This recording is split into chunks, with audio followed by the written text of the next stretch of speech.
Hello, my friends, and welcome to Katawa Shoujo. This is gonna be Heartbreak Alley, ladies and gentlemen, but I think I should play this game after how long has it been? I gotta play it sometime, you know? And yeah, you can call me a weeb or whatever the hell you want, but the music in this game is beautiful. So you'll expect a lot of this, I hope. I'm playing this for me, not for views or for anything else. But because I gotta share how I feel about something, you know? Gotta be clean, you know? Well, without further ado, let's get into the heartbreak, my friends.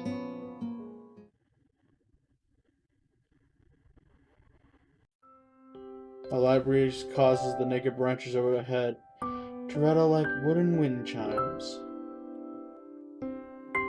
This is a popular retreat for couples in the summer. The deciduous trees provide a beautiful green canopy, far out of sight of teachers and fellow students.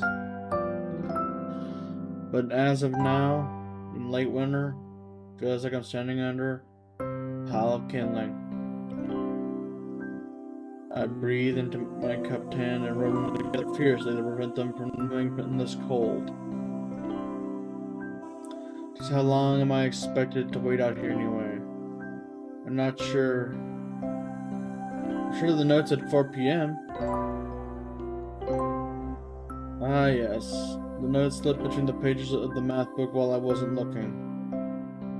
As far as cliches go, I'm more of a fan of letter in the locker, but at least this way shows a bit of initiative.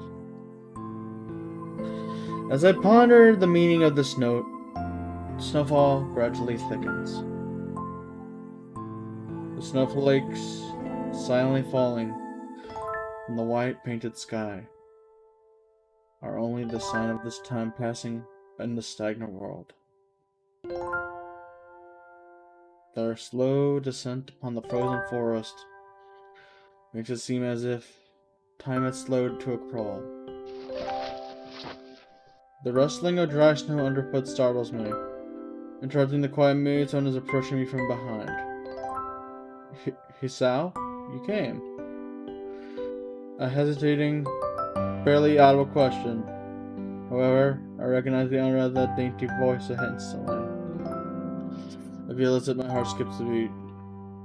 The voice, the voice I've listened to 100 times, but never as more as an eavesdrop to a conversation. I turn to face the voice of my dreams, and my heart begins to race.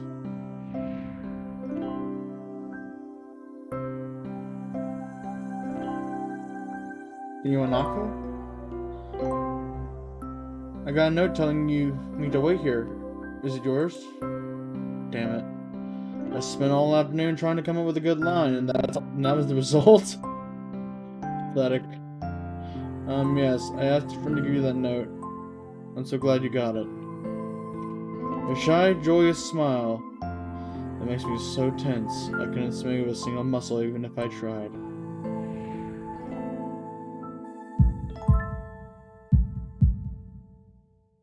My heart is pounding now, as if trying to burst out of my chest and claim this girl for itself.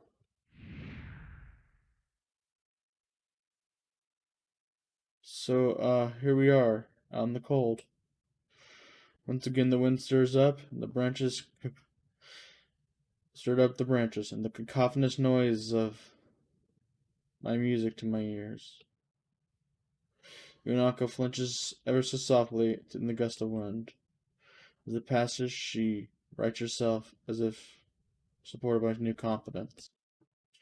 Her eyes lock mine, and with the lazy twirls of her long, dark hair around her finger, all while anxious beating, my heart grows louder. My throat is tight. I doubt even if I could force a word out of it if I tried. You see, I want to know if you would go out with me. I stand there motionless, safe from a pounding heart. I want to say something in reply, but my vocal cords feel like they've stretched beyond the breaking point. Sound? I reach up, trying to massage my throat. This only sends spikes of blinding pain along my arms. Masao? My body freezes, save for my eyes, which shoots wide open in terror. Masao? The beating of my chest suddenly stops, and I go weak at my knees. The world around me, the canopy of bare branches, the dull winter sky, Iwanako running toward me, all these fades to black. The last thing I remember before slipping away are the sounds of Iwanako screaming for help, and the incessant clatter of the branches above. Jeez.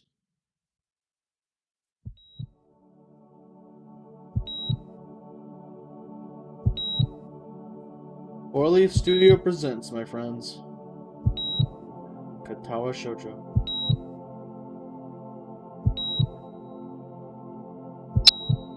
Inspiration, right.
It's been 4 months since my heart attack.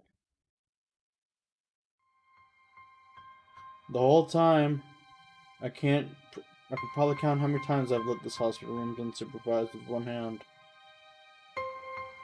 4 months is a pretty long time when you're left alone with your thoughts.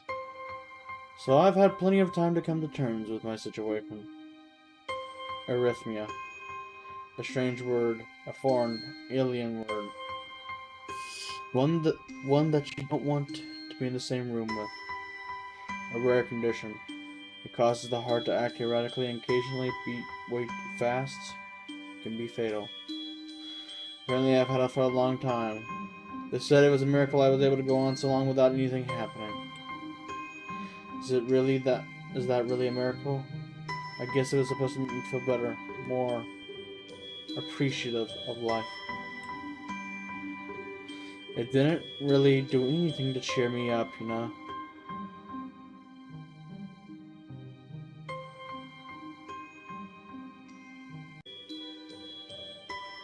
Now we're back.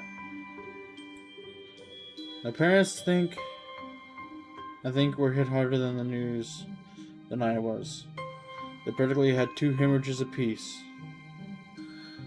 I had already had a full day by then to digest everything. But then it was all fresh. They were even willing to sell our house in order to pay for a cure. Of course, there isn't a cure. Because of that late discovery of this condition, I had to stay in the hospital to recuperate from the treatments. When was I first admitted, it felt like as if I was missed. For about a week, my room in the ward was full of flowers, balloons, and cards. But soon, visitors dwindled, and all the get-well gifts began trickling down to nothing shortly after. I realized that the only reason I had gotten so many cards and flowers was because they were sending me their sympathy had been turned into a class project. Maybe some people are genuinely concerned, but I doubt it. Even in the beginning, I barely had visitors. By the end of the first month, only my parents came on a regular basis. Iwanako was the last to stop visiting. After 6 weeks, I never saw her again. We never had that much to talk about when she was visited anyway. We didn't touch the subject that was between us on the snowy day ever again.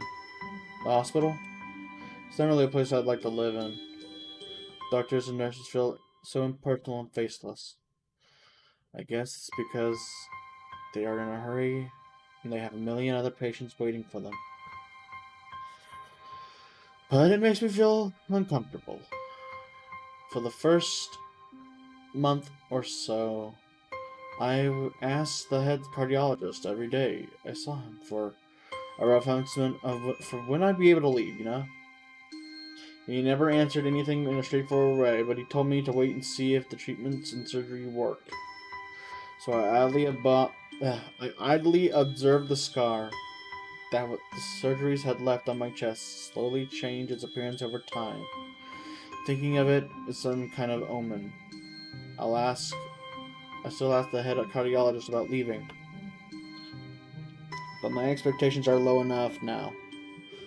Not that I'm disappointed anymore when I don't get a reply. The way he shuffles around the answer shows that there were none, and that there was least hope. At some point, I stopped watching TV. I don't know why. I just did. Maybe it was the wrong kind of escapism for my situation. I started reading it instead. There was a small library at the hospital, although it was more like a storeroom for books. I began working my way through it, one small stack at a time. After consuming them, I would go back for more. I found I liked reading, and I think it even became a bit addictive. I started feeling naked without a book in my hands, but I loved the stories. What was my life like? The days became increasingly harder to distinguish from each other. Actually, from a person who's been in the hospital, yeah, that's very common. Differing only by the book I was reading and the weather outside. It felt like time had blurred into some kind of gooey mess I was trapped inside, instead of moving within. A week, a week ago, without me really noticing it, sometime I'd pause in realization that if I didn't know what day of week it was, but other times, all the things that surrounded me would painfully crash into my consciousness. Although the barrier of nonchalance I had set up for myself. The pages of my book would start to feel sharp, burning hot, and the heaviness in my chest would soon become so hard to bear that I would put the book aside and just lay down for a while, looking at the ceiling as if I was going to cry. But that only happened rarely. And I couldn't even cry. The day the doctors came in and gave me a smile. He seems excited, but not very. It's like he's trying to make an effort to be happy on behalf of myself. My parents are here. It has been a few days since I last seen them. Both of them are sort of dressed up. Is this supposed to be some kind of special occasion? It's not a party. There's a ritual the head cardiologist has. He takes his time sorting the papers, then setting them aside as if making a point of the pointlessness of what he just did. Then he just casually sits on the edge of the bed next to mine. He looks me in the eye for a moment. "Hello, Hisao. How are you today?" I don't answer him, but I smile a little bit back at him. "I believe that you can go home. Your heart is stronger now. And with some precautions, you should be fine. We have all the medications sorted out. I gave your father the prescription."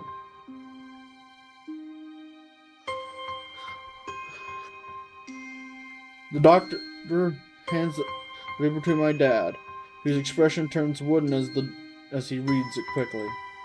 So many. I take it from his hand, look at it myself, feeling now how am I supposed to react to this? The absurdly long list of medications at the back of the paper seemed insurmountable. They all blend together like a sea of letters.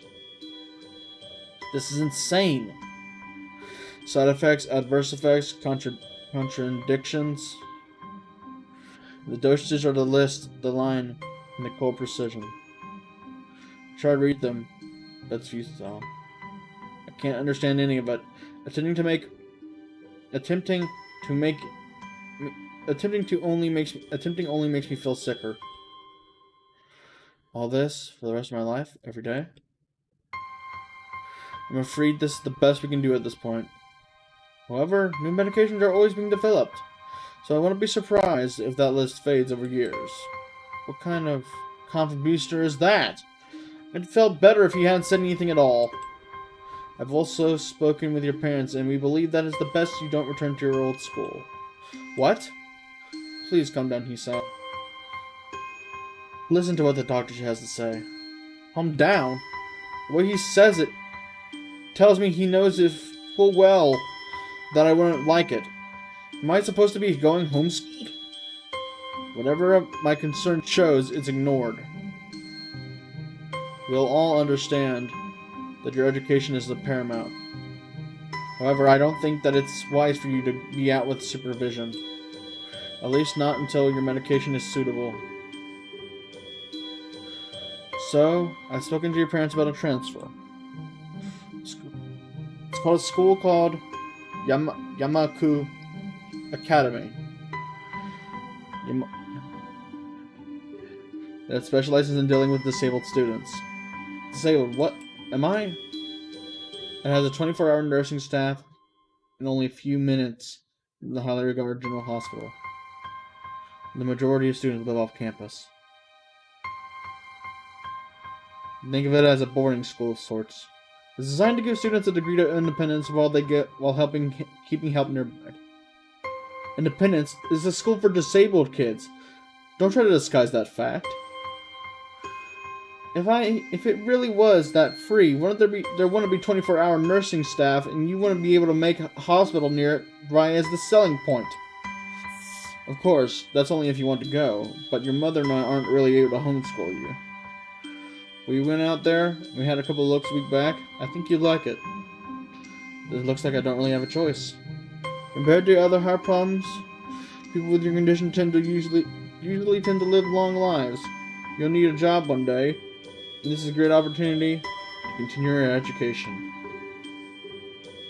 This isn't an opportunity. Call it an opportunity. Do not call it a goddamned opportunity.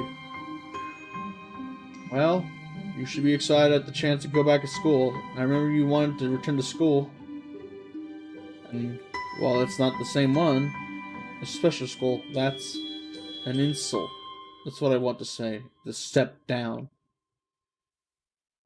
It's not what you think. All the students there are pretty active in their own sort of way. It's geared towards students that can still get around and learn, but just need a little help in one way or another. Your father's right. And many of the graduates of that school have gone to do amazing things. A person doesn't have to get held back by their disability. One of my colleagues in another hospital is a graduate. I don't care. Person who doesn't have to be held back by the disability. That's what a disability is. I really hate that something so important was decided for me. But what can I do about it? A normal life is out of the question now. It's funny. I had always thought my life was actually kind of boring, but now I miss it. I want to protest. I want to blame this lack of reaction on shock or fatigue. I could easily yell out something now. Something about how I can go back to school anyways, but no. I don't have anything to say. The fact that I know is now futile. I looked around the room. Feeling very tired of all this. The hospital, doctors, condition, everything. I don't see anything that would make me feel any different. There was really not a choice at all. I know this, but the thought of going to a disabled school, what are those even like? As much as I tried to put a positive spin on this, it's very difficult. But let me try. A clean slate isn't bad. Th- That's that is all I can think of to get me through. At least I can still have something, even if it's a special school. It's something. Fresh start. My life isn't over. It would be a great mistake just to resign myself to thinking that. At the very least, try to see what my new life looks like.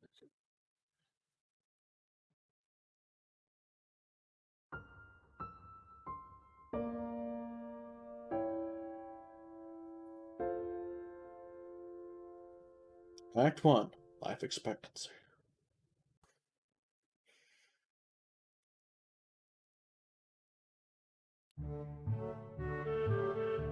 Well, that's all I can do for now, friends.